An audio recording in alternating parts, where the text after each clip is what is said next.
नमस्कार, कान्तिपुर समाचारमा स्वागत छ। सुरु गरौं अहिलेका मुख्य समाचारबाट। अदालतले प्रतिनिधि सभा कुनै हालतमा पुनर्स्थापना नगर्ने प्रधानमन्त्री ओलीको ठोकुवा। दाहाल र नेपाललाई झरेका फलको संज्ञा। दाहाल खेमाद्वारा थप सङ्घर्षका कार्यक्रम घोषणा।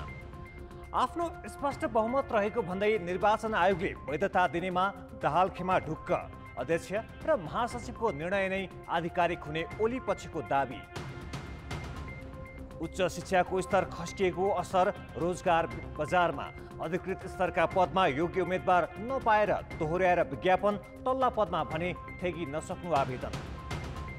कोरोना विरुद्धको खोप अभियानका लागि भारतको तयारी तीव्र। पहिलो चरणमा 30 करोड जनसङ्ख्यामा लगाइने मूल्य भने निर्धारण हुनै बाँकी।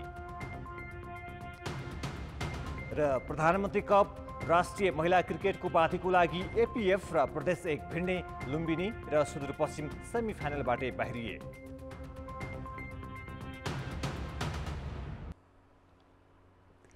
प्रधानमन्त्री केपी शर्मा ओलीले प्रतिनिधि सभा कुनै हालतमा पुनर्स्थापना नहुने दावी गरेका छन्। पुनर्स्थापनाको मागसहित परेका 1 दर्जनभन्दा बढी मुद्दा सर्वोच्च अदालतमा विचाराधीन रहेकै अवस्थामा प्रधानमन्त्री ओलीले आफू समर्थित कार्यकर्तामाझ यस्तो दावी गरेका हुन्। नेकपाको आफू समर्थित काठमाडौँ जिल्ला कमिटीले आज गरेको बृहत कार्यकर्ता भेलालाई सम्बोधन गर्दै प्रधानमन्त्री ओलीले प्रतिनिधि सभा विघटन संविधान सम्मत भएको दोहोर्याए। उनले आफूले चालेको कदम सही गलत भएको निर्क्यौल गर्न सर्वोच्च सक्षम रहेको बताए।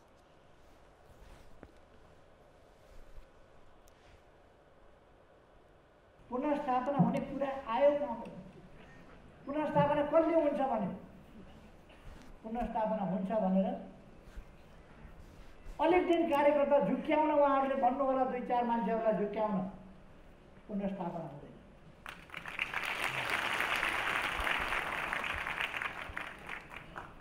देश चुनावतिर गइसक्यो। निर्वाचन आयोगले चुनावको तयारी गरिरहेको छ।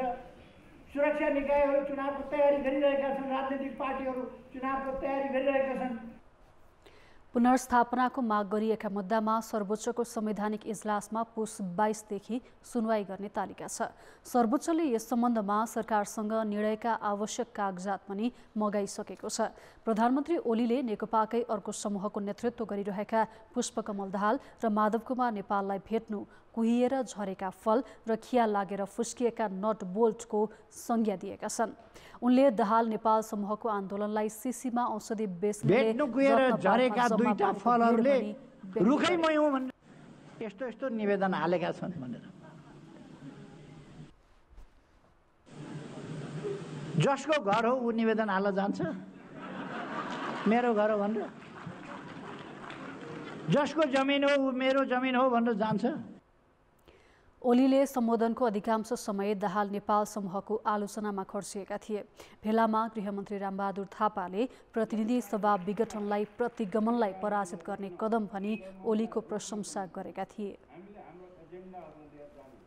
हाम्रो गणतन्त्रको एजेन्डा हाम्रो नेकपाका अध्यक्ष पुष्पकमल दाहाल र माधव कुमार नेपाल पक्षले दोस्रो चरणको आन्दोलनका कार्यक्रम सार्वजनिक गरेको छ।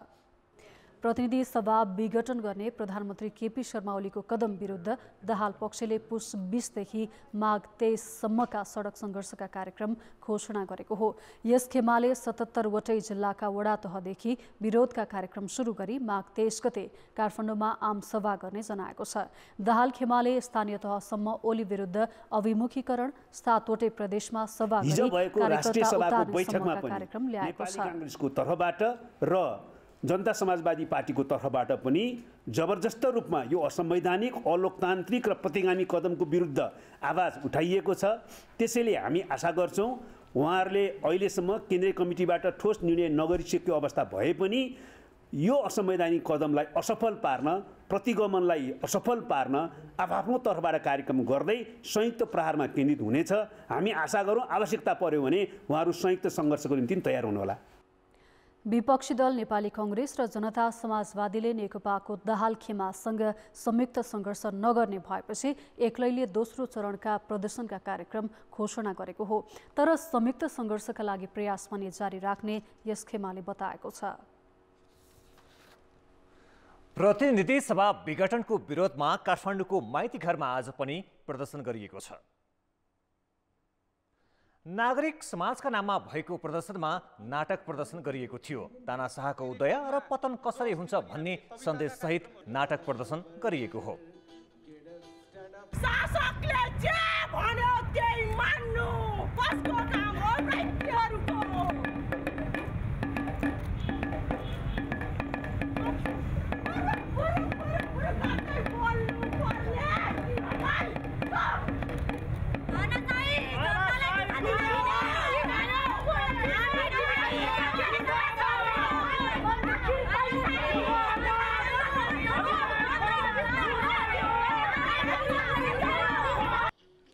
प्रतिनिधि सभा विघटनलाई असंवैधानिक र तानाशाही कदम भनी नागरिक समाजका नाममा केही दिन यता निरन्तर जसो प्रदर्शन भइरहेको छ। प्रदर्शनका सहभागीले विघटन विरुद्ध आन्दोलनमा जोड दिएका छन्। यही घटनाबाट समाप्त पार्नु परेको छ। हामीहरूले यति धेरै मान्छेहरूलाई देवता बनायौँ, मान्छेलाई निरङ्कुश बनायौँ भने हुने घटना यही हो। यस्तै खालको घटना प्रदर्शनका सहभागीले खोइ मेरो संविधान, घर घरमा आउँदैछ प्रतिगमन, जो रक्षक उही भक्षक जस्ता नारा लेखिएका प्लेकार्ड बोकेका थिए। आन्तरिक किचलोको असर सत्तारूढ नेकपा दुई चिरा त भएकै छ। पदीय मर्यादा र संस्थाको गरिमालाई व्यवस्था गरी प्रधानमन्त्री, सभामुख र राष्ट्रपति संस्थाकै गरिमामा आँच पुग्ने गरी गतिविधि बढेका छन्। कतिसम्म भने राज्यका जिम्मेवार पद र सुविधा ओगटेर बसेकाहरू नै एक अर्का विरुद्ध गम्भीर आरोप प्रत्यारोपमा उत्रिएका छन्। प्रधानमन्त्री ओलीले शुक्रबार सभामुख अग्नि सापकोटामाथि कृत्य गरेको आरोप लगाए। उनले पुस 5 गते आफू विरुद्ध संसद सचिवालयमा दर्ता भएको अविश्वास प्रस्तावको सन्दर्भमा सभामुखमाथि आरोप लगाएका हुन्। उनले प्रतिनिधि सभा विघटन भइसकेपछि अपराह्न 3 बजे प्रस्ताव दर्ता भए पनि सभामुखले विघटन अघि 10:30 बजे दर्ता समय राखेर कृत्य गरेको उनको टिप्पणी थियो। पार्लियामेन्ट्री पार्टीमा सभामुख जस्तो मर्यादित पोस्टबाट 3:30 बजे गएको प्रस्ताव गएको छ भने पनि संसद विघटन भइसकेपछि त्यसलाई वैधानिकता दिनका लागि 10:30 बजे नै भएको छ, 10:40 मै भएको छ, 10:50 मै भएको छ भनेर झुटो शनाखत सभामुख जस्तो मान्छेबाट यसको तिर्ते काम हुनु कहाँसम्म लज्जास्पद कुरा। प्रधानमन्त्रीको यो सङ्गीन आरोपको जवाफमा सभामुखले शुक्रबार साँझ नै सचिवालय मार्फत विज्ञप्ति निकाले। अविश्वासको प्रस्ताव 3 बजे दर्ता भएको संसद सचिवालयले प्रश्न पारिसकेको अवस्थामा विवाद गर्नु वाञ्छनीय नभएको उनको विज्ञप्तिमा उल्लेख छ। त्यसो त सभामुख सापकोटा पनि प्रतिनिधि सभा विघटनपछि प्रधानमन्त्रीमाथि यसै गरी खनिरहेका छन्। संवैधानिक परिषदको बैठकमा अनुपस्थित भएर पनि उनले तटस्थ भूमिकामा प्रश्न उठाउने ठाउँ दिएका थिए। प्रधानमन्त्री र सभामुख व्यक्ति मात्र होइनन्, संस्था पनि हुन्। तर अहिले राज्यका जिम्मेवार र संवेदनशील संस्थाका पदाधिकारी नै पदको गरिमा कायम राखी विश्वसनीयता बढाउनुको साटो जुहारीमा उत्रिएका छन्। सबभन्दा माथिल्लो तहमा चाहे त्यो जुनसुकै सरकारको जुनसुकै अङ्गको किन नहोस्, त्यसमा रहने पात्रहरूको प्रवृत्ति, उसको सोच, उसले चाहिँ कसरी चाहिँ एउटा कुखुराले चाहिँ कसरी सल्लाहहरूलाई चाहिँ समेटेर गर्दछ, सबैलाई त्यसरी समेट्ने सक्ने खालको अवस्था भइदिँदाखेरि एउटा सकारात्मक बाटोमा मुलुक लाग्छ हैन। अनि तेरो र मेरो अनिखेर अलिकति अमर्यादित हिसाबले व्यवहारित भएको भनेदेखि चाहिँ दुःख हुन्छ। आरोप प्रत्यारोप उनीहरूमा मात्रै सीमित छैन, उनीहरूका समर्थक पनि हिलो छ्यापाछ्यापमा उत्रिएका छन्। राष्ट्रपतिको भूमिकामा पनि प्रश्न उठेको छ। बहालवाला प्रधानमन्त्री, मन्त्रीदेखि पूर्व प्रधानमन्त्री पुष्पकमल दाहाल, माधव कुमार नेपाल र झलनाथ खनालले समेत अदालतमा सुनवाई भइरहेका विषयमा न्यायाधीश र न्यायिक नेतृत्वमाथि दबाव सिर्जना गर्ने प्रकृतिका अभिव्यक्ति दिइरहेका छन्। यसले राज्यका संस्थाहरूको गरिमा र विश्वसनीयतामा आँच आउने जोखिम छ। हामीले धेरै कुराहरूमा बाटो बिराएका छौँ हैन। पछिल्लो घटनाक्रमहरूले हेर्दाखेरि अलिकति चाहिँ जुन किसिमको भाष्यहरू प्रयोग भएको छ, जुन किसिमको आरोप प्रत्यारोप एउटा चाहिँ सामान्य व्यक्तिहरूले पनि प्रयोग नगरिदियो हुन्थ्यो भन्ने खालका शब्दहरू प्रयोग भएका छन्। त्यसले राम्रो गर्दैन होइन। त्यसले चाहिँ न ती व्यक्तिहरूको क्रेडिबिलिटी रहन्छ न संस्थाको रहन्छ। त्यो भन्नुको मतलब मुलुकको साथ नै तल जान्छ। मन पर्दा गुणगान गाएर नथाक्ने र मन नपर्दा उछित्तो काट्ने नेपाली नेताहरूको विशेषता नै हो।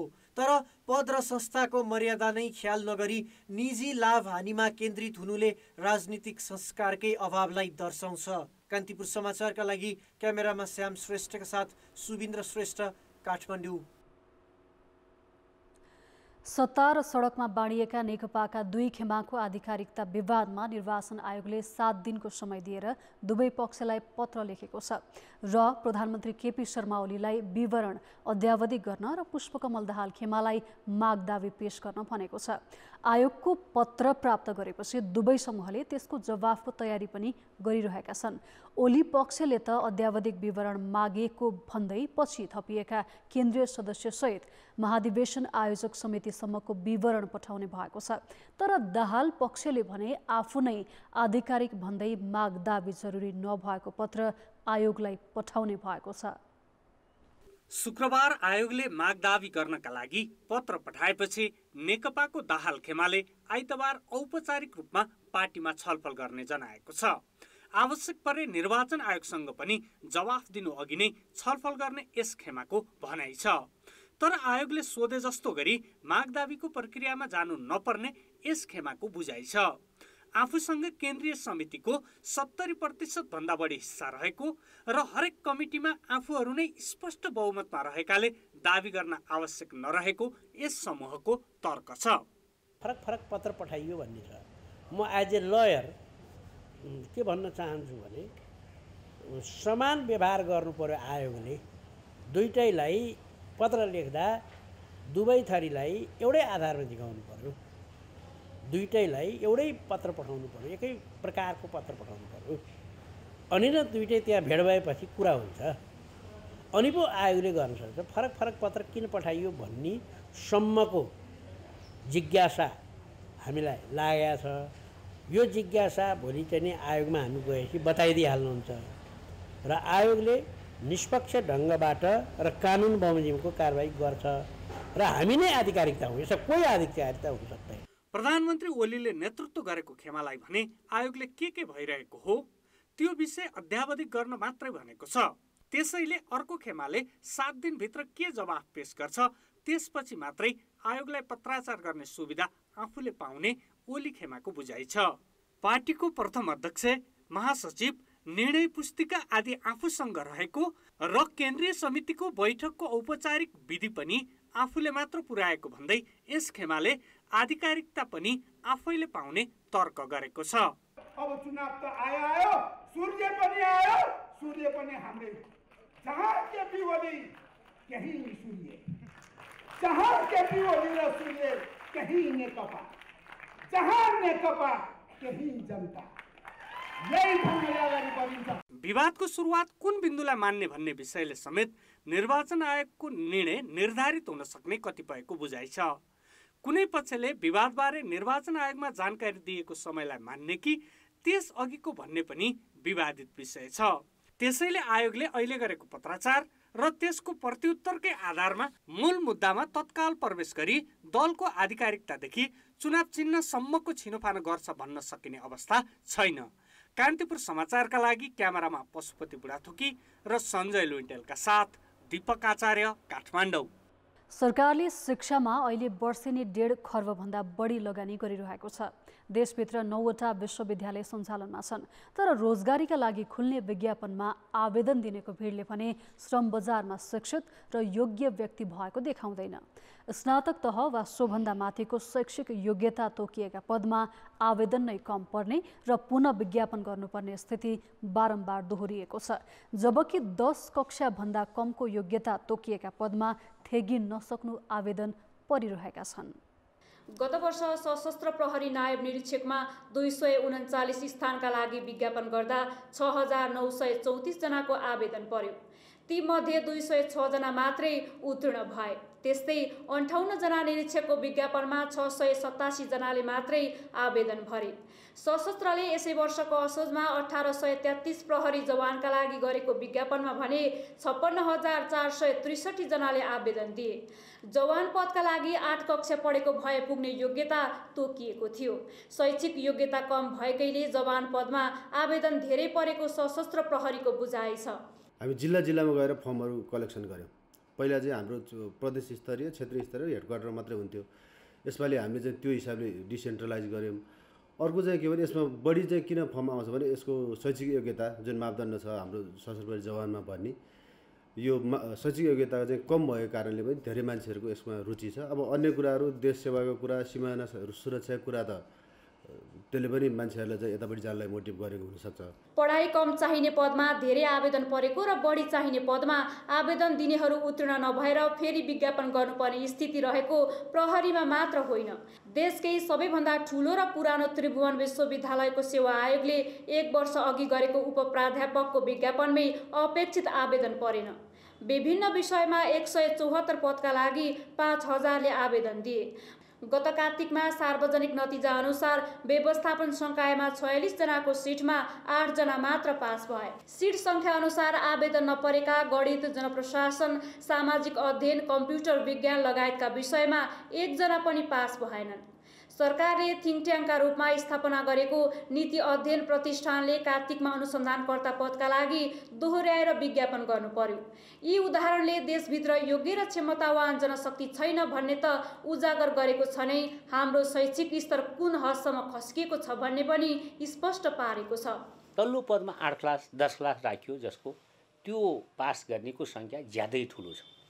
त्योभन्दा माथि अध्ययन गर्न नसक्ने बा त्यसै त्यो फाइनेन्सियल कारणले आर्थिक कारणले बा त्यसमा ब्लक भएर बिग्रेर त्यसमाथिका जाँचहरू बिग्रेर बस्नेहरू युवाहरूको जमात ठुलो छ। त्यसैले स्वभावतः ती पदहरूमा दरखास्त बढी पर्छ। हाम्रो शैक्षिक जनशक्तिको उत्पादन गुणस्तरीय भएन, त्यसकारणले पनि होला। बजारको माग अनुसार योग्य र क्षमतावान जनशक्ति उत्पादन गर्नु विश्वविद्यालयको जिम्मेवारी हो, तर बजारको माग र आवश्यकता अनुसार जनशक्ति उत्पादनतर्फ ध्यान नदिँदा कुनै पदमा ठेकी नसक्नु भिड लाग्ने र कुनै पदमा दोहोर्याएर विज्ञापन गरिरहनु पर्ने बाध्यता सृजना भएको छ। कान्तिपुर समाचारका लागि क्यामेरामा प्रवीण गेवालीका साथ अञ्जना लामिछाने, काठमाडौँ। कहाली लाग्दो शिक्षा र स्वास्थ्यको अवस्था सुधारका लागि दीर्घकालीन योजना निर्माणमा 2 नम्बर प्रदेश सरकारले प्राथमिकता नै निर्धारण गरेको छैन, तर अनावश्यक काममा नेता र कार्यकर्ता खुसी पार्न करोडौं रकम खर्चने गरिएको छ। मौतरीको मनरा सिस्वा नगरपालिका मधवा गाउँको यो प्राथमिक विद्यालय हो। 10 गजाको छेउमै रहेको यस विद्यालयमा दलित, मुस्लिम लगायत पिछडिएको समुदायका बालबालिका अध्ययनरत छन्। यहाँ 300 भन्दा बढी बालबालिकाको लागि 2 जना मात्र शिक्षक छन्। कक्षा कोठा र शैक्षिक सामग्री लगायत खानेपानी शौचालयको समेत अभाव छ। ब्ल्याक बोर्ड पनि छैन, फर्निचरहरूको अभाव छ, शैक्षिक सामग्रीको पनि अभावै छ। 2010 सालमा स्थापना भएको यस विद्यालयमा अध्ययन गरी सरकारी उच्च ओहदामा पुग्नेको सूची लामै छ, तर विद्यालय सुधारका लागि तदारुकता देखाउनुको साटो पोखरी सौन्दर्यीकरणका लागि बजेट विनियोजन गरिएको छ। मुख्यमन्त्री स्वच्छता अभियान अन्तर्गत कार्यकर्ता र समर्थक खुसी पार्नकै लागि 3 करोड 78 लाख रकम छुट्याइएको छ। नगरपालिकाले गाउँपालिकाले चाहिँ यो पोखरी चाहिँ हामीलाई चाहिँ संरक्षण र सौन्दर्यीकरण गरी पाऊँ भनेर माग आएको आधारमा हामीले चाहिँ यो अहिले चाहिँ पोखरी लिने गरेका छौँ। चालू आर्थिक वर्षका लागि प्रदेश सरकारको 33 अर्ब 56 करोड रुपियाँको बजेट छ। शिक्षा र स्वास्थ्य सुधारलाई नजरअन्दाज गरेर पोखरी सौन्दर्यीकरण, मठमन्दिर र मस्जिद निर्माणका लागि मात्रै 1 अर्ब 55 करोड 79 लाख रकम विनियोजन गरिएको छ। आफ्नै पोखरीमा लाग्नुहोस्, आफ्नै गाउँमा लाग्नुहोस्, आफ्नै छोराको नाउँमा के उपभोक्ता समिति बनाउनुहोस्, त यो नितान्त विकासको सिद्धान्त विपरीत कुरो हो। यो राष्ट्रिय जनगणना 2068 अनुसार प्रदेश 2 को जनसङ्ख्या 54 लाख भन्दा बढी छ, जसमध्ये 27.7% अर्थात् 14,96,948 नागरिक गरिबीको रेखा मुनि छन्। तीमध्ये 9,34,377 विपन्न दलितको बसोबास छ। शिक्षा, स्वास्थ्य र चरम गरिबी अन्त्य गर्ने विषयमा प्रदेश सरकारको ध्यान पुगेको छैन। शिक्षा, स्वास्थ्य लगायत जीवनस्तर उकास्ने कार्यक्रमलाई प्राथमिकता दिनुको साटो अनुत्पादक क्षेत्रमा बढी रकम खर्च गर्दै आएको छ। यस्तो अवस्थामा सबभन्दा बढी जनघनत्व रहेको प्रदेश 2 मा कसरी सुधार होला? कान्तिपुर समाचारका लागि क्यामेरामा बिर्खेश यादवका साथ अनिल मिश्र, मधवा महोत्तरी। सिराहाको गोलबजार नगरपालिकाले बनाएको एकीकृत बस्तीमा मुसहर परिवार बस्न मानेका छैनन्। कष्टकर जीवन निर्वाह गरिरहेकाहरू थाथलो नछोड्ने भन्दै नयाँ घर सर्न नमानेका हुन्। सिराहा जमदको टुड्कियामा रहेको यो एकीकृत बस्ती मुसरहरूको स्थानान्तरणको लागि बनाइएको हो। शौचालय, भान्सा कोठा सहितका 4 कोठे घर निर्माण सकिएको 1 वर्ष भयो, तर बस्नलाई मुसर आएका छैनन्। पुस्तौदेखि ऐलानी जमिनमा छाप्रो हालेर कष्टकर जीवन बिताउँदै आएका नारायणपुरका 80 परिवार भूमिहीन मुसरहरू नयाँ घरमा बस्न मानेका छैनन्। नबसेको कारण के रहेछ भने उनको मेजोरिटी छोडेर ऊ आउन चाहिराखेका छ र उनीहरूको सबभन्दा अप्ठ्यारो के भइरहेछ भने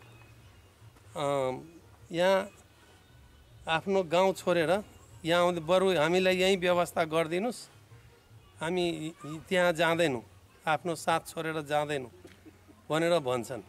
तराई मधेस कार्यक्रम अन्तर्गत सुरक्षित आवासका लागि गोलबजार नगरपालिकाले 2 करोडको लागतमा एकीकृत नमुना बस्ती बनाएको हो। 2066 मङ्सिरदेखि निर्माण थालिएको यो बस्तीमा अहिले 15वटा घर तयारी अवस्थामा छन्। प्राथमिकता क्रम तयार गरेर विभिन्न चरणमा मुसरलाई स्थानान्तरण गर्ने नगरपालिकाको योजना थियो।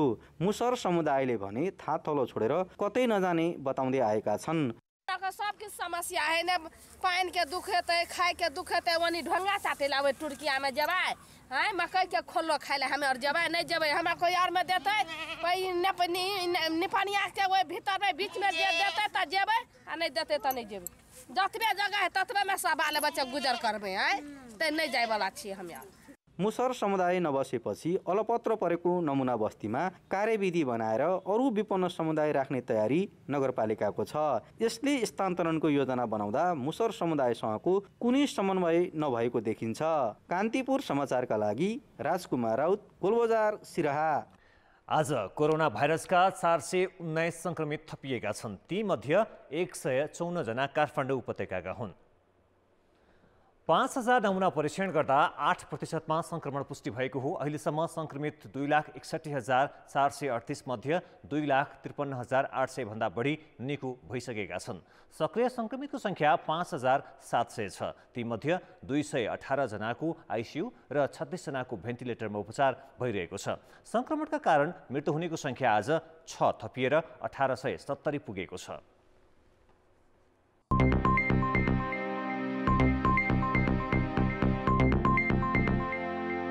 सरकारले कृषि क्षेत्रमा प्रत्यक्ष वैदेशिक लगानी खुला गरेको छ। विदेशी लगानी तथा प्रविधि हस्तान्तरण ऐनले कृषिमा वैदेशिक लगानी निषेध गरे पनि सरकारले अनुसूची हेरफेर गर्न सक्ने दफामा टेकेर खुला गरेको हो। विदेशी लगानी तथा प्रविधि हस्तान्तरण ऐनले कृषिमा मात्र होइन, लघु तथा घरेलु उद्यम, खुद्रा व्यापार, आम सञ्चार माध्यम, ट्राभल एजेन्सी लगायत 9वटा क्षेत्रमा विदेशी लगानी निषेध गरेको छ।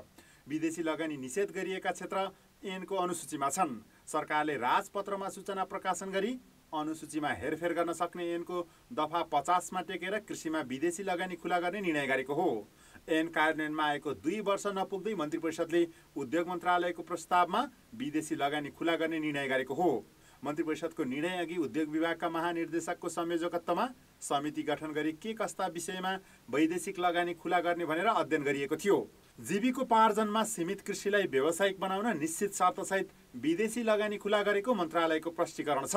प्राथमिक उत्पादनका केही वस्तुहरूमा लगानी रोकेको थियो र त्यही रोकिएका वस्तुमा पनि हामीले 75% निर्यात गर्ने अनि ठुला उद्योगमा मात्रै लगानी गर्ने र प्रविधि भित्राउने हिसाबले हामीले खुला गरेका हौँ। त्यसले गर्दाखेरि कृषिजन्य वस्तुको उत्पादन र उत्पादकत्वमा अभिवृद्धि हुन जाने र लगानी आउँदा त मुलुकमा उत्पादन त बढ्ने राम्रै कुरा भयो, प्रविधि आउने भयो। विदेशी लगानी तथा प्रविधि हस्तान्तरण विधेयक 2075 संसदबाट पारित हुनु अघि पनि यही विषयमा संसदीय समितिमा पनि बहस भएको थियो। कृषि समितिले किसानका प्रतिनिधिदेखि उद्यमीलाई बोलाएर छलफलपछि पशुपन्छी, माछा र मौरी पालन तथा फलफूल, तरकारी, तेलहन, दहलन, दुग्ध व्यवसाय र कृषिका प्राथमिक उत्पादन अन्य क्षेत्रमा विदेशी लगानी खुला नगर्ने व्यवस्थासहित विधेयक पारित गर्यो। 2075 चैत 13मा राष्ट्रपतिले प्रमाणीकरण गरेपछि ऐन लागू भयो। कृषिमा नै आश्रित किसान विस्थापित हुन सक्ने निष्कर्षसहित कानुनबाटै कृषिमा विदेशी लगानी निषेध गरिएको हो। कृषकहरू र कृषि उद्यमीहरूलाई चाहिँ प्रतिकूल असर पर्ने गरी विदेशी लगानी ल्याउनु हुँदैन, किनभने उनीहरू को चाहिने त्यो प्रतिस्पर्धात्मक क्षमतामा चाहिने त्यसले प्रतिकूल असर पार्छ। उनीहरू स्ट्यान्ड गर्न सक्दैनन्, थेग्न झेल्न सक्दैनन् विदेशी लगानीकर्ताहरूसँग एउटै धरातलमा उभिएर भन्ने हो। सरकारले अहिले गरेको निर्णयलाई त्यही सन्दर्भमा हेरिनुपर्छ। कृषिमा अहिले परनिर्भरता बढ्दो छ। आत्मनिर्भरताका लागि आन्तरिक उत्पादन बढाउनुको विकल्प छैन, तर विदेशी लगानी भित्र्याएकै भरमा परनिर्भरता हट्छ भन्ने आधार भने छैन। त्यसैले कानुन बनाउँदा किन निषेध गरेको र अहिले किन खुला गर्न निर्णय गरेको सरकारले स्पष्ट पार्न सक्नुपर्छ। कान्तिपुर समाचारका लागि सुमन पन्थ, काठमाडौँ। काठमाडौँ सहरको सुन्दरता निर्माण र साँगुरो सडक विस्तारका क्रममा माइतीघर मण्डलाले 20 वर्ष अघि मात्रै अहिलेको स्वरूप पाएको हो। खासमा फिवख्य भनिने सडक बीचको टापु जस्तो यो ठाउँ माइतीघरका नामले प्रख्यात हुँदै शक्ति प्रदर्शन र अधिकार माग्ने थलो कसरी बन्यो त? 5 दशकभन्दा अघि निजी क्षेत्रले निर्माण गरेको पहिलो नेपाली चलचित्र माइती घरको कार्यालय राख्नु अघिसम्म यहाँ न अहिले जस्तो मण्डल थियो न त फराकिलो सडक नै। त्यस बेलासम्म स्थानीय नेवार समुदायले यो ठाउँलाई फिवखिया भन्थे। पछि फिवखिया अजिमाको मन्दिर आर्मी हेडक्वार्टरभित्र पर्यो भने बाहिरको साँगुरो सडक विस्तार हुँदै गयो। जब माइती घर चलचित्र निर्माण र प्रदर्शन अवधिको करिब 22 महिनासम्म कार्यालय नै त्यही राखिएपछि भने त्यही रुट चल्ने ट्रली तथा साझा बसको स्टेसनलाई माइती घर भन्न थालियो। त्यसपछि पुरानो नेवारी नाम फिवखिया हराउँदै गयो र माइती घरका नामले चिनिँदै गयो। त्यो त पछि मात्रै बौद्धले व्यवस्था आएपछि मात्रै महानगरपालिकाले विस्थापित गरेको हो। अनि त्यो 4-5वटा घरलाई चाहिँ बस घुमेर जान्थ्यो, त्यो थियो। अनि त्यहाँको बाटो फेरि यतापट्टि यो सैनिकहरूको ब्यारेकबाट बिचबाट साइड गेट जाने सर्टकट थियो। त्यसले गर्दा सबै ठाउँको केन्द्रबिन्दु थियो त्यो। अनि ट्रली बस भएको बेला पनि त्यो चोकलाई ट्रली बसले पनि माइतीघर चोकै नाम गर्यो। नयाँ नाम पाएको यो थलोमा करिब 20 वटा घर थिए। सडक साँगुरो थियो। 2058 सालमा 11औं सार्क शिखर सम्मेलनका बेला यो ठाउँलाई विदेशी पाहुनाका लागि नेपाली संस्कृति झल्काउने थलो बनाइयो। काठमाडौँका तत्कालीन नगर प्रमुख केशव स्थापितको सक्रियतामा माइती घर मण्डललाई अहिलेको स्वरूप दिँदा जम्मा 18 दिनमा 6 करोड खर्चेर मुआब्जा सहित निर्माण पूरा गरिएको थियो। त्यसपछि नेवारी संस्कृति अनुसारको ठूलो मण्डल सहित सुन्दर र खुला क्षेत्र बनाइयो। अनि माइती घर मण्डल हुँदै अहिले माइती घर मण्डलाका नामले चर्चित छ यो ठाउँ। त्यो मान्छेले मण्डला मण्डला भन्छ नि, त्यो तुरुन्तै करेक्सन हुन्छ। यो मण्डला सण्डला होइन, हामी मण्डप भन्छौँ। त्यो मण्डपलाई चाहिँ हामी नेवार भाषामा मण्ड भन्छौँ, त्यहाँ अरूले मण्डल भन्छ। अब मण्डललाई किन यो मण्डला भन्छ, यो चाहिँ कहाँबाट यो आयो मलाई थाहा छैन। यसलाई मण्डप भन्नु पर्यो होइन। समयक्रम फेरिँदै जाँदा मुलुकमा राजनीतिक उथलपुथल भयो। पञ्चायत गयो, बहुदल आयो, राजतन्त्र सकियो र सङ्घीय गणतन्त्र स्थापना भयो। यी सबै परिवर्तनको साक्षी माइती घर पछिल्लो समय शक्ति प्रदर्शनदेखि अधिकार माग्ने थलो बन्दै आएको छ। कोही न्याय माग्दै आउँछन् भने खुसियाली र शोक मनाउनका लागि पनि यही थलो रोज्ने गरिन्छ। प्रधानमन्त्रीको कुर्सी धर्मराउँदा समेत यही प्रदर्शन गरेर जोगाउने प्रयास हुन्छ। पछिल्लो समय प्रतिनिधि सभा पुनर्स्थापनाको माग राखेर भइरहेको आन्दोलनले माइती घर मण्डलाको चिसो भुइँ तात्ने गरेको छ। आन्दोलन गर्नको लागि अथवा विरोध गर्नको लागि भनेर यही ठाउँलाई निर्धारण गरिदिएको छ। सम्भवतः जनताहरूमा त्यो इमान्दारिता चाहिँ रहेको कारणले गर्दा सरकारले निश्चित ठाउँमा निर्धारण गरिदिएको ठाउँमा गएर विरोध प्रदर्शन गरौँ भन्ने उहाँहरूको चाहिँ एउटा मनसाय पनि हुनसक्छ। अथवा विरोध गर्नको लागि स्थान तोकिसके पछाडि अरू ठाउँमा जाने कुरा पनि भएन। सिंहदरबारबाट नजिक छ। हाम्रो चित्त नबुझेका अन्याय अत्याचार फिल भएका कुराहरू चाहिँ हामी यस्तो हुन हुँदैन, यस्तो गर्न हुँदैन र यो गलत हो है भनेर खबरदारी गर्नको लागि आउने हो माइती घर मण्डला। सिंहदरबारको पर्खालसँगै जोडिएकोले होला सत्तालाई सुनाउन सकिने ठानेर सबैले प्रदर्शन यही गर्छन्। जे होस्, नेपाली चलचित्र संस्कृतिसँग जोडिएको यो स्थान अहिले सम्पूर्ण देशवासीले स्वतन्त्रता र अधिकार माग्ने थलो बनेको छ। कुनै दिन माइती घरकै सौन्दर्य र इतिहास जोगाउन पनि यही प्रदर्शन हुन सक्छ। कान्तिपुर समाचारका लागि क्यामेरामा विनोद कोजु र सञ्जय रुटेलका साथ सृजना बास्तोला, काठमाडौँ। अब जनमतमा आजको प्रश्न। जनमतमा आज हाम्रो प्रश्न छ, राज्यका जिम्मेवार पदमा रहेकाहरू नै आरोप प्रत्यारोपमा उत्रिनुलाई के भन्नुहुन्छ? ए राजनैतिक प्रतिशोध, बी संस्कारको अभाव र सी संकुचित मानसिकता। जनमतको अन्तिम परिणाम भोलि साँझ 8 बजेको कान्तिपुर समाचारमा प्रसारण गर्नेछौँ। कृपया NEWS news space A B वा C टाइप गरी 34001 मा SMS गरी आफ्नो मत व्यक्त गर्नुहोला। 9 महिनादेखि बन्द नाटकघर सञ्चालनको तयारी गरिएको छ। स्वास्थ्य सुरक्षा सावधानी अपनाएर नाटकघर खोल्न लागि हो, तर संक्रमणको जोखिम हटि नसकेकाले दर्शक चाहिँ उपस्थित होलान् कि नहोलान् भन्ने चासो रङ्गकर्मीहरूमा छ। सरकारी अनुमतिमा सिनेमाघर पुस 10 गतेदेखि सञ्चालनमा आएपछि रङ्गकर्मी पनि नाटकघर खोल्ने तयारीमा जुटेका छन्। तयारी स्वरूप रङ्गकर्मीले अहिले नाटक मञ्चनको सम्भावनाबारे छलफल र अभ्यासमा जुटेका हुन्। स्वास्थ्य सुरक्षा सावधानी अपनाएर काठमाडौँ 32 पुतली स्थित शिल्पी थिएटरमा आइतबार नाटक देखाइँदैछ। 9 महिनाको अन्तरालमा नाटक देखाउन लागेकाले रङ्गकर्मी उत्साहित छन् नै, साथै उनीहरूले केही अनौठो पनि मानिरहेका छन्। एउटा समयसम्म एउटा काम गर्यो, अनि अब हामी त लगभग 1 वर्ष जति नै भयो स्टेजमा नआएको, कामै नगरेको, नाटक नै नगरेको। अनि यो चाहिँ त्यो हाम्रो अब बाहिर बसिराख्ने, घुमिराख्ने अर्कै खालको बानी भयो कि कोभिडले गर्दाखेरि, कि त रुममै बसिराख्ने, अनि फेरि दर्शक अगाडि आउँदा, फेरि स्टेजमा आउँदा, फेरि यो कालो पर्दाहरू देख्दा ल म नाटकै गर्थेँ होला जस्तो चाहिँ भइरहेछ होइन। तर त्यो फेरि फर्केर चाहिँ आउँछ आफूले गरिरहेको काम भन्ने पनि छ। उपत्यकामा शिल्पी, मण्डला, सर्वनाम, कौशी लगायत नाटकघर छन्। कोरोना महामारीका कारण नाटकघर 9 महिनासम्म बन्द हुँदा रङ्गकर्मी पनि कामविहीन भए। अधिकांश नाटकघरले भाडा तिर्न सकेका छैनन्। ती सबै नाटकघर अहिले एकसाथ सञ्चालन गर्ने अवस्था छैन। एकातिर नयाँ नाटक छैन, अर्कातिर कतिपय रङ्गकर्मीले वैकल्पिक पेसा अप्नाएका छन्। दर्शकहरूले पनि त्यो सुरक्षा महसुस गर्नु पर्यो, सहजता हुनु पर्यो, त्यो त रहन्छ। त्यो चाहिँ मलाई लाग्छ केही समय रहन्छ। अब कस्तो परिस्थिति आउँछ त्यो पनि हामीलाई थाहा छैन अबको दिनमा, तर त्यो डरलाई भत्काउनलाई पनि र अनि स्वाभाविक वातावरण सिर्जना गर्नका लागि पनि एउटा बिन्दुमा त हामीले सुरुवात गर्नै पर्छ। त्यो बिन्दु चाहिँ अहिले हो।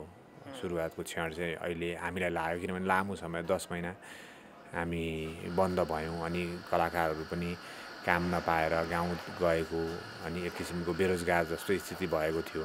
त्यो भएको हुनाले त्यो स्वाभाविक स्थिति अहिले आउँदैन, पक्का छ। त्यो ल्याउनको लागि पनि अभ्यासको जरुरत छ।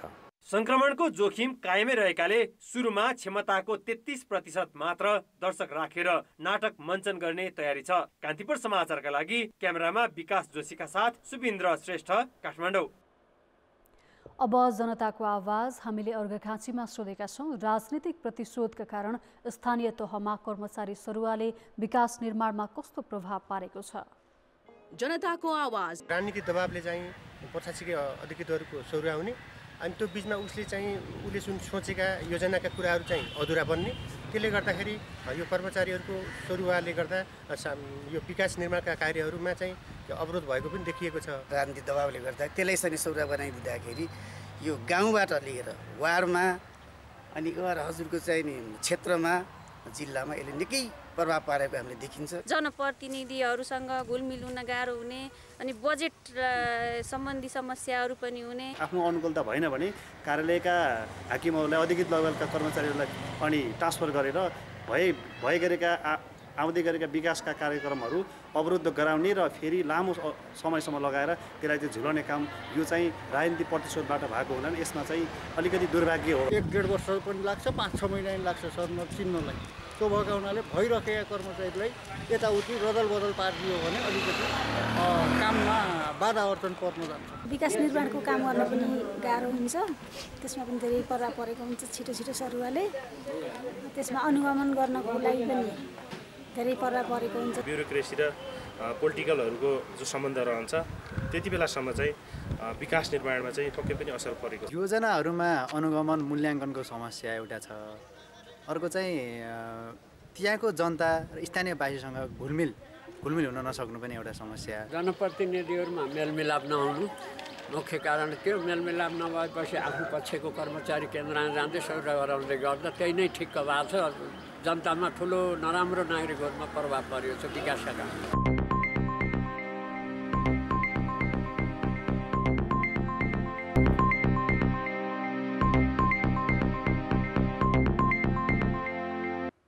नमस्कार, कान्तिपुर खेलकुद समाचारमा स्वागत छ। प्रधानमन्त्री कप राष्ट्रिय महिला क्रिकेट प्रतियोगिताको उपाधिका लागि एपीएफ क्लब र प्रदेश 1 बीच प्रतिस्पर्धा हुने भएको छ। साविक विजेता एपीएफले आज भएको पहिलो सेमी फाइनलमा सुदूरपश्चिम प्रदेशलाई 9 विकेटले हराएर फाइनलमा स्थान सुरक्षित गरेको हो। दाङको लमही स्थित देउखुरी मैदानमा टस जितेर पहिले ब्याटिङ गरेको सुदूरपश्चिमले निर्धारित 16 ओभरमा 7 विकेट गुमाएर 60 रन बनाएको थियो। हुसुका कारण खेल 20 ओभरबाट 16 ओभरमा झारिएको हो। सुदूरपश्चिमका लागि रेवती धामीले 12 र कविता जोशीले अभिजित 22 रन बनाए। बाँकी खेलाडीले दोहोरो रन बनाउन सकेनन्। कविता कुँवर 9, ऋतु कनोजिया 4 र जना खड्का 3 रनमा बाहिरिए। डली भट्टले खाता खोल्न सकिनन्। करुणा भण्डारीले 3 तथा सीता राणा मगरले 1 विकेट लिए। 61 रनको लक्ष्य एपीएफले 15 ओभरमा मात्र 1 विकेटको नोक्सानीमा पूरा गर्यो। ओपनर सीता 7 रनमा कविता कुँवरको बलमा बाहिरिन्। दोस्रो विकेटका लागि ज्योति पाण्डे र सरिता मगरले 47 रनको साझेदारी गरेपछि एपीएफ विजयी भयो। ज्योतिले 26 र सरिताले 19 रनको योगदान गरे। दोस्रो सेमिफाइनलमा प्रदेश 1 ले लुम्बिनी प्रदेशलाई 10 विकेटले हराएर एपीएफसँगको भेट पक्का गर्यो। देउखुरी मैदानमा टस जितेर पहिले ब्याटिङ गरेको लुम्बिनीले 14.1 ओभरमा सबै विकेट गुमाई 52 रन बनाएको थियो। नितु भण्डारीले 21 रन बनाइन्। ओपनर गीता गोसाई 2 र सरस्वती गङ्गा मगर 1 रनमा बाहिरिए। लक्ष्मी चौधरीले 6 रन बनाइन् भने कप्तान नेरी थापाले खाता खोल्नै सकिनन्। सरस्वती पुन 0, स्वस्तिका बजगाई 2 र एलिसा केसी 5 रनमा मैदान बाहिरे। शर्मिला मगरले 7 रन जोडिन्। सङ्गीता राई र निगमा तामाङले 2-2 तथा रुबिना छेत्रीले 1 विकेट लिए। 5 खेलाडी रन आउट भएका थिए। जवाफमा प्रदेश 1 ले 8.5 ओभरमा बिना नोक्सानी लक्ष्य पूरा गर्यो। रुबिना छेत्रीले 26 र काजल श्रेष्ठले 22 रनको योगदान गरे। उपाधिका लागि एपीएफ र प्रदेश 1 बीच भोलि प्रतिस्पर्धा हुनेछ।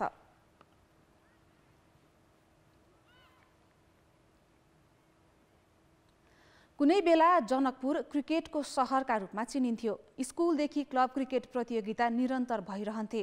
तर पछिल्लो समय जनकपुर क्रिकेटबाट गुमनाम जस्तै छ। 22 वर्षपछि अहिले जनकपुर धाममा विद्यालय स्तरीय क्रिकेट प्रतियोगिता भइरहेको छ। यसलाई पुनरागमनको प्रारम्भका रूपमा हेरिएको छ। जनकपुर धामको ऐतिहासिक रङ्गभूमि 12 बिघा मैदानमा अहिले स्कुले विद्यार्थी ब्याट र बलसँग रमाइरहेका छन्। विद्यालय स्तरको यो प्रतियोगिता खेलाडी उत्पादनको पहिलो आधार हो। एन प्याप्सन धनुषाको आयोजनामा भइरहेको प्रतिस्पर्धामा जनकपुरका 8वटा विद्यालय सहभागी छन्। 2 दशकपछि विद्यालय तहमा खेल हुँदा क्रिकेटमा भविष्य खोज्नेहरू पनि उत्साहित छन्। स्कुलले गराएको यो क्रिकेट प्रोग्राम चाहिँ हाम्रो लागि धेरै राम्रो छ।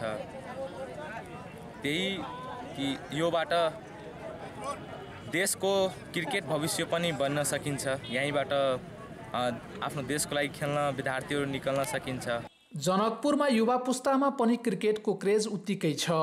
Mithila trophy, Saroj Koirala trophy, Janaki running shield जस्ता चर्चित क्रिकेट प्रतियोगिताहरू हुन्थ्यो। भारतको पटना, बनारस लगायतका स्थानबाट समेत क्रिकेट टिम प्रतिस्पर्धाका लागि जनकपुर आउँथे। तर 2 दशक यता जनकपुरमा क्रिकेट खेलको ओह्रालो लाग्दै गयो।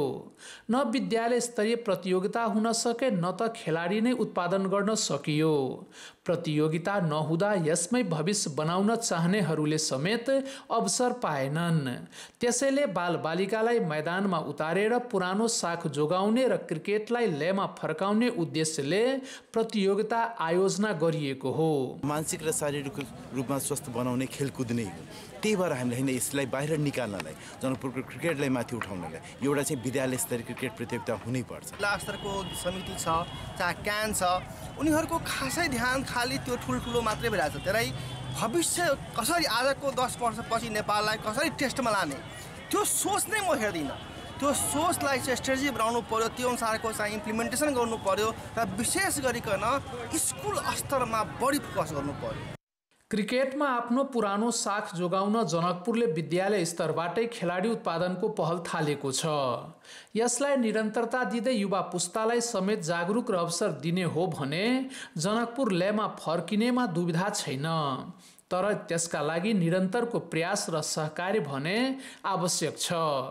कान्तिपुर समाचारका लागि अमरकान्त ठाकुर, 12 बिघा मैदान, Janakpur Dham, Dhanusha. English premier लिगमा टोटेनहमले leads युनाइटेडलाई 3-0 गोलले पराजित गरेको छ। यही खेल मार्फत दक्षिण कोरियाली स्ट्राइकर सन ह्युङ मिनले टोटेनहमका लागि 100औं गोल पनि पूरा गरे। आज साँझ भएको खेलमा टोटेनहमलाई सहज जित दिलाउन फेरि एकपटक दुई स्ट्राइकर जोडी हेरी केन र सनले उत्कृष्ट प्रदर्शन गरे। 29औं मिनेटमा केनले पेनाल्टी गोल मार्फत लिड्स विरुद्ध अग्रता दिलाएका थिए।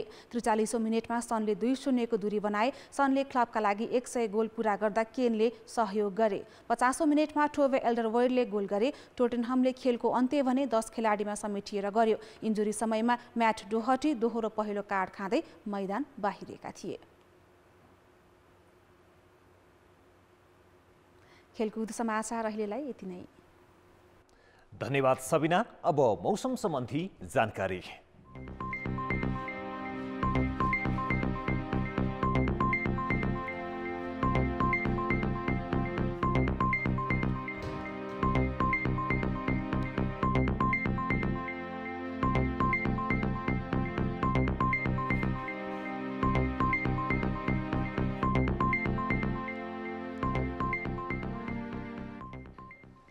अन्त्यमा मुख्य समाचार फेरि एकपटक। अदालतले प्रतिनिधि सभा कुनै हालतमा पुनर्स्थापना नगर्ने प्रधानमन्त्री ओलीको ठोकुवा। दाहाल र नेपाललाई झरेका फलको संज्ञा। दाहाल खेमाद्वारा थप सङ्घर्षका कार्यक्रम घोषणा। आफ्नो स्पष्ट बहुमत रहेको भन्दै निर्वाचन आयोगले वैधता दिनेमा दाहाल खेमा ढुक्क। अध्यक्ष र महासचिवको निर्णय नै आधिकारिक हुने ओली पक्षको दाबी। उच्च शिक्षाको स्तर खस्किएको असर। रोजगार बजारमा अधिकृत स्तरका पदमा योग्य उम्मेदवार नपाएर दोहोर्याएर विज्ञापन। तल्ला पदमा भने ठेकी नसक्नु आवेदन। कोरोना विरुद्धको खोप अभियानका लागि भारतको तयारी तीव्र। पहिलो चरणमा 30 करोड जनसङ्ख्यामा लगाइने मूल्य भने निर्धारण हुनै बाँकी। र प्रधानमन्त्री कप राष्ट्रिय महिला क्रिकेटको उपाधिको लागि एपीएफ र प्रदेश 1 भिड्ने। लुम्बिनी र सुदूरपश्चिम सेमिफाइनलबाटै बाहिरिए। कान्तिपुर समाचार अहिलेलाई सकियो। कान्तिपुर टेलिभिजन हेर्दै गर्नुहोला। नमस्ते।